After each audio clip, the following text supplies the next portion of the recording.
Hey YouTubers, how's everybody doing? My name is JC and this is the Cuban Redneck DIY channel where we do cooking and grilling on Tuesdays and DIY stuff on Fridays. If this is your first time here, I want to give you a warm welcome. And if by any remote chance you're a little bit down on your luck, do yourself a favor. Smash that subscription button because karma never forgets.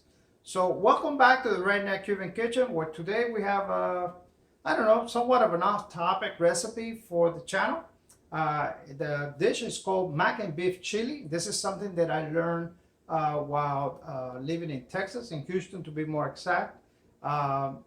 Texas and Florida are very similar in the cooking style, where, comes Friday night, light up the grill, bust out the beer, and let's cook.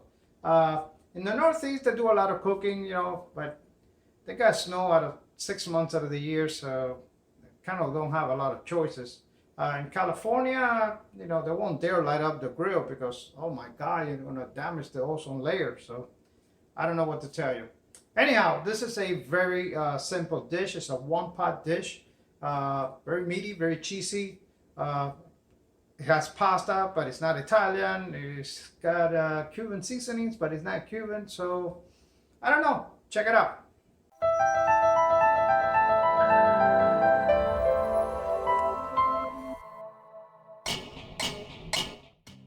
I want to start by telling all my Texas friends that yes, I skipped a few ingredients. Just about every time I've had this dish, it has been a little bit kicked up heat-wise. It is normal to add chili powder, hot pepper flakes, poblanos, jalapenos, and even serrano peppers. I guess you can call this the East Coast version. And to make that, we'll need 1 pound of 80% lean ground beef, 2 cups of penne pasta, 1 15-ounce can of Hormel chili with beans, no beans, hot, not hot, that's up to you. 1 15-ounce can of diced tomatoes. I prefer, as you know, the fire roasted ones. 1 8-ounce bar of sharp cheddar cheese, diced into small 1/4-inch cubes.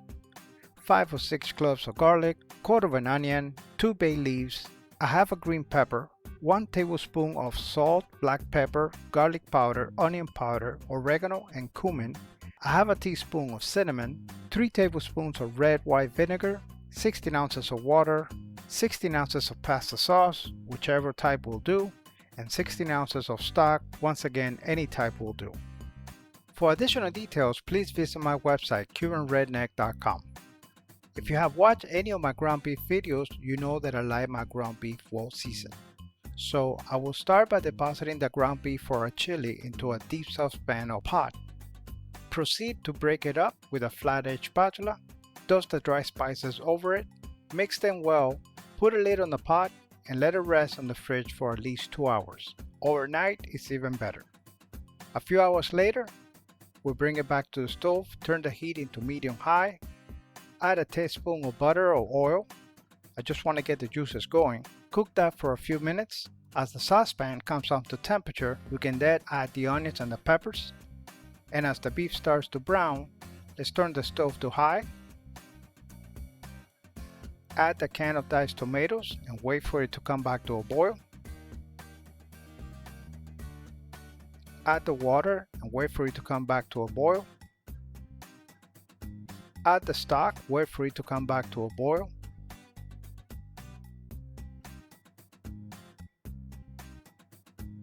Add the pasta sauce and wait for it to come back to a boil.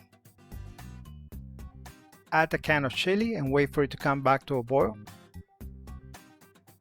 And finally, add the pasta. I'm sorry for the bad shot, the steam is always messing up the autofocus. Anyhow, we're gonna cook this for twice as long as your pasta recommends, or as it starts to look like this.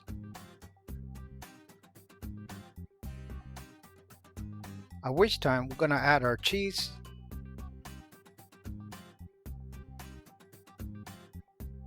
cook for another 4 or 5 minutes, and voila! Say hello to an awesome and cheesy mac and beef chili. My name is JC and you have no idea how honored I am that you chose to watch my video. I hope that you subscribe, since I am looking to bring you yet another not healthy recipe next week.